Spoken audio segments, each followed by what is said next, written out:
अस्सलाम वालेकुम दोस्तों, आप देख रहे हैं टेल्स टॉक। दोस्तों, आज मैं आपसे दो सच्चे वाक़ये शेयर करूंगा। ये वाक़ये हमें हमारे एक दोस्त ने सुनाए हैं, तो उन्हीं की ज़बानी मैं आपसे ये वाक़यात शेयर करूंगा। दोनों वाक़यात सुनने के लिए वीडियो को आखिर तक देखिएगा। तो हमारे दोस्त जिन्होंने ये वाक़या सुनाया है, वो जिनसे ये सुनकर हमें वाक़या सुना रहे हैं, उनकी ज़बानी कुछ इस तरह से बताते हैं कि ये जो वाक़या मैं शेयर करने जा रही हूँ, ये उस वक्त पेश आया कि जब मेरे यहाँ बेबी होने वाला था। मैं इशफाक मेमोरियल हॉस्पिटल में एडमिट थी।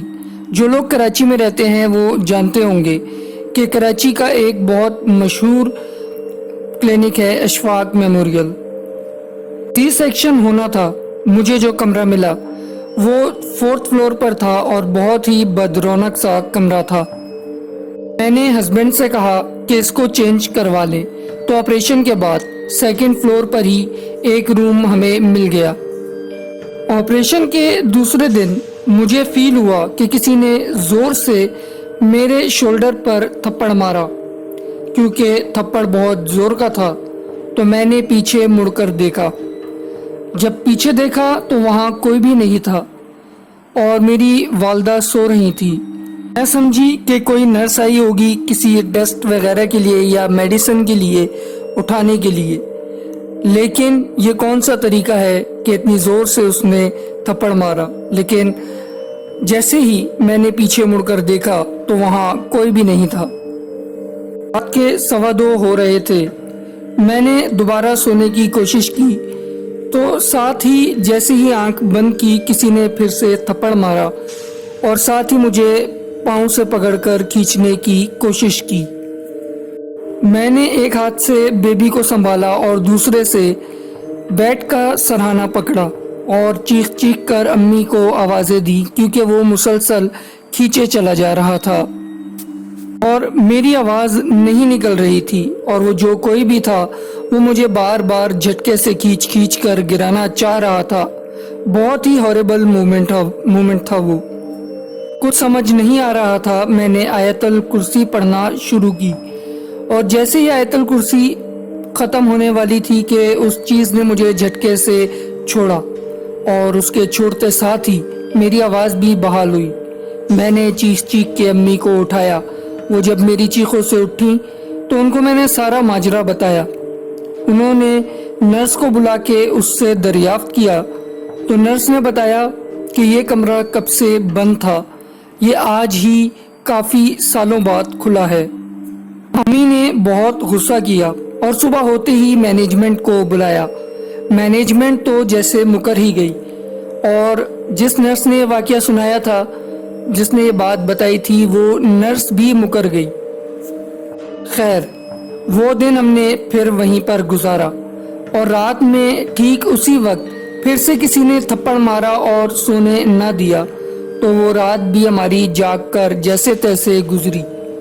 अगले दिन हमने फ़ौरन से ही दिन होते ही चेकआउट करने का फ़ैसला किया और जाते हुए एक नर्स ने बताया कि ये कमरा इन्हीं वाक़यात की वजह से बंद किया गया है और आपको क्योंकि 4th फ्लोर का रूम नहीं चाहिए था, इसलिए सिर्फ आपके लिए ही ये रूम खोला गया था, वरना इस रूम में ऐसे वाक़यात अक्सर पेश आते हैं।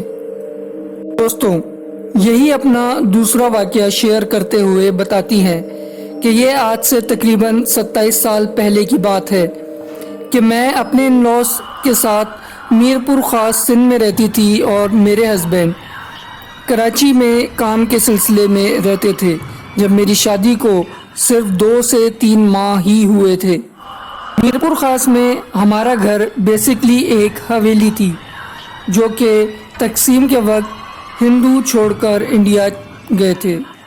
वो हवेली मेरे परनाना को अलॉट हुई थी। ऊपर के पोर्शंस में सारी बरादरी रहती थी और नीचे एक खुला सहन और काफ़ी बड़े बड़े रूम्स थे उस हवेली के। मुझे जो कमरा मिला वो न्यूली कंस्ट्रक्टेड था, बाकी कमरों से मुख्तलिफ था। जब मेरे हस्बैंड कराची में होते थे تو میں اپنی نن کے ساتھ رہتی تھی۔ ویسے تو میں ڈرتی نہیں ہوں، لیکن وقتی کوفت ہوتی ہے کچھ چیزوں سے، اور وقت کے ساتھ ساتھ وہ صحیح ہو جاتی ہیں۔ مجھے وہ حویلی شروع سے ہی ہانٹیڈ لگتی تھی، کیونکہ ادھر روشنیوں کے باوجود کچھ اندھیرے کا سا احساس ہمیشہ رہتا تھا۔ خیر، ایک دن صبح فجر کے وقت مجھے ایسا محسوس ہوا کہ جیسے میرے سینے پر کوئی بوجھ ہے۔ میں نے جیسے ہی چادر ہٹائی اپنے چہرے سے تو دیکھا کوئی عجیب و غریب مخلوق میرے سینے پر بیٹھی ہے۔ گول سا منہ، گنجا، لمبی آنکھیں ناک کی جگہ، اور عجیب سے باہر کی طرف دانت۔ جیسے ہی اس نے مجھے دیکھا کہ میں اس کی طرف دیکھ رہی ہوں تو اس نے میرا گلا دبانا شروع کر دیا کہ ناخن گردن میں فیل ہو رہے تھے۔ مجھے کچھ سمجھ نہیں آ رہا تھا کہ کیا کروں، بس اللہ سے مدد مانگ رہی تھی۔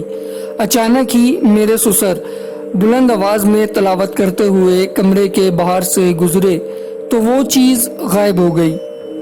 میں بغیر دوپٹہ اور چپل کے اپنی نن کے پاس کچن میں بھاگی۔ سسر نے جب دیکھا تو انہوں نے دریافت کیا۔ میں نے تمام واقعہ انہیں بتایا تو میرے ساس اور سسر نے کمرے میں ہی قرآن پاک کی تلاوت کی اور خوشبو جلائی۔ کچھ دن خوف رہا، پھر میں بھول گئی اور زندگی معمول پر آ گئی۔ خیر، وہ شکل آج بھی مجھے یاد ہے۔ تو دوستوں، یہ تھے آج کے 2 سچے واقعات۔ اگر آپ کو ہماری ویڈیوز پسند آ رہی ہیں تو ہمارے چینل کو سبسکرائب کریں، ویڈیو کو لائک کریں اور کامنٹس میں ہمیں اپنی رائے سے آگاہ کریں، اور ویڈیو کو اپنے دوستوں کے ساتھ لازمی شیئر کریں۔